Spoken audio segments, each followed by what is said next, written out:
Can you please not touch the model? Thanks.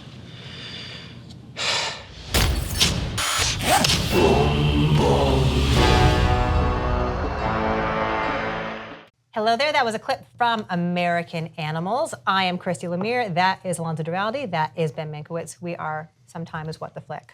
We're sometimes other things other places too. But today we're What the Flick. We contain multitudes. We do. So this is a heist movie. Yes, Ann Dowd stars as a research librarian, and 4 punks come and try and take her books. I wish it were about that. It is, it's based on a true story for 4 friends who decide to steal some very valuable books from the Library of Transylvania University in Kentucky. Which exists. Which is no a thing, idea. I know, me neither. Yeah. And we know it's a true story because the actual perps are in the movie giving interviews to camera, intercut with the fictional versions of themselves carrying out the plan. And the movie makes a lot of hay out of who remembers what and how did things unfold or didn't. And it's very clever and fun. It is very clever and fun, and I want to get the director's name right before I say anything. Bart Layton, yes, I'm right. Thank you. It's all in there somewhere.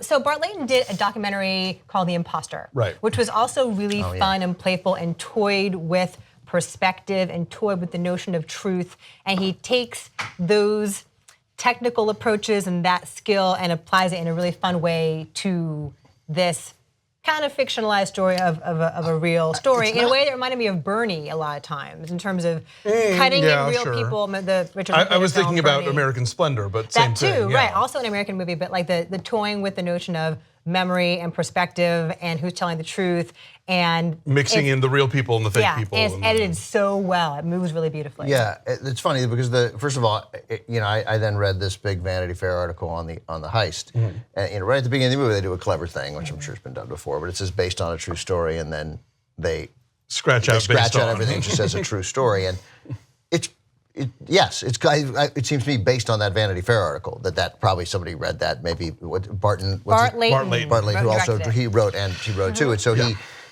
probably read that and thought, ooh, I like this, right? And because the guys were talking to Vanity Fair, the same 3 guys talked. 3 of the 4 people are in the movie. 3 of the 4 talked to Vanity Fair, and it's pretty accurate. What I thought was interesting about the Rashomon part of it was that none of that mattered. Like there were different perspectives, but they weren't about substantive matters of what went down. That was about, we met a guy that either was had a long black hair or was taller and was an older man with gray hair. And it doesn't really matter what that guy looked like. He's not integral to the story. So I thought that was interesting, but I totally, there were moments that were just divine. I mean, the heist itself, the cluelessness, the panic, the sort of all the things that what we expect. At the beginning they're watching, I think, The Killing, the Sterling Hayden. Yes. Which is also a movie about a heist. Right. So they're watching a heist movie, and these guys watched heist movies. They watched Ocean's 11 the night before, or Ocean's 12 the night before they did this. So, in those movies, there might be a moment of panic, but everybody is slick, and there's music, and it's orchestrated well. And this is. Nothing about this is slick or orchestrated. Well, it's funny because I was watching this thinking, this is the kind of movie that you watch when you're 20 and you think, oh my God, I've never seen anything like this. And then you get older and you realize, okay, wait, this has actually all been done before, but they do it really well here. Like there's even a scene which is from the original Gambit and the terrible remake, which you should not watch, where the person imagines these like super slick, perfect version of the crime versus the like awful, clumsy way that it actually unfolds. So that happens. They're very much cognizant of the notion of heist movies. Like they actually give themselves the color names out of Reservoir Dogs, and they talk about it, and somebody says, didn't they all die at the end of that? That's right.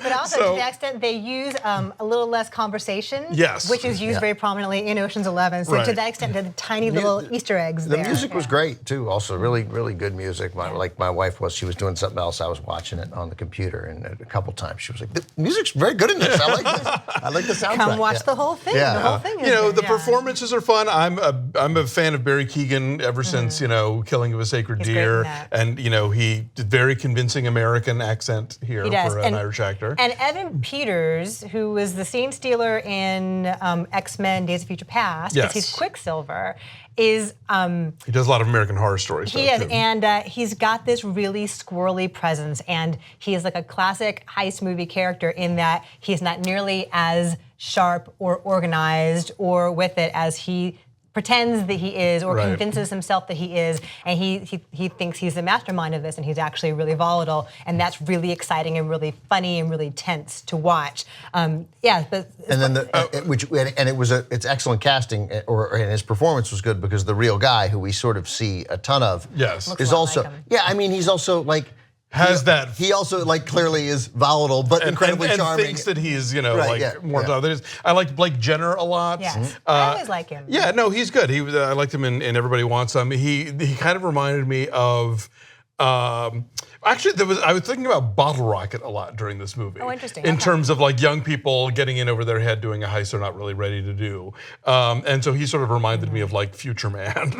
Yeah, no, they're all, and then I want to mention also Jared Abramson is the fourth guy in it, and they're all really distinctly drawn, and I feel like they would have been even without the benefit of the real life people next to them. Yeah, that added something, but it still would have been, there was a movie there without the real people. Yeah, no, I mean, but seeing the real people really, validates like, oh, these guys are really, they're nailing this, and they took care to get little details right as far as like glasses or facial hair or the cadence of their speech or just how they sit. Yeah, it's if there was a flaw, it was that it sort of purported to answer a big question of, there's philosophical questions of guys who feel like they're stuck in one way of life. It actually is a pretty privileged way of life. These guys are all at university in Kentucky, either at the University of Kentucky or at Transylvania University, which I thought I knew every. And they have these rare books there, the Audubon's books, and they have original Origin of Species.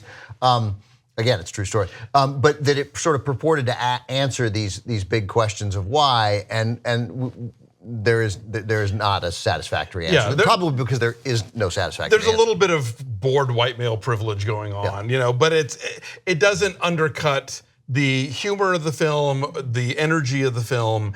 I as much as I was sort of rolling my eyes at the notion that they felt like they had to do this crime in the first place, the movie itself, I think, is also rolling its eyes a little bit at that. So it's, I had a good time with it. Well, the Evan Peters character gives a whole spiel about how, like, you are ordinary and this could make you extraordinary. And that, again, it's such a cliche. But again, the movie seems to know that it's a cliche and kind of like makes fun of those guys. And there's some answer for him, the actual character that you learn about him at the end. Like that person, the actual guy, seems to have had some growth since those days. Yes. Could be. All right, so I liked it a lot. I am saying 7.9. Yeah, it's a blast. It's not terribly novel all the time, but it's enough fun. It's 7.2. I like the energy a lot. Okay.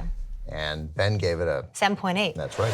And so our number is 7.6. Sounds about right. It's good. 79% on the tomato meter. So please go see it, and then go see Ocean's 8, which is a very different kind of heist movie. See ya. Bye-bye.